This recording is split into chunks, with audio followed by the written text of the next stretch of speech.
In today's video, I'm going to show you how to create a questionnaire in Squarespace in just 5 minutes.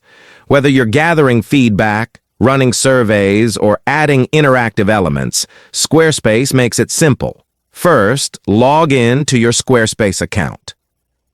For a quick login, click Continue with Google if your account is linked. Once logged in, select the website where you want to add your questionnaire. Next, enter Edit mode on your site. Click Add Block and select Form. This is where your questionnaire will live. Once the form block is added, click the pencil icon to access form settings, then click Edit Form Fields to add your questions. To create a question, click Add Field, choose Radio button and type your question. Then, click Options to add possible answers for respondents to select.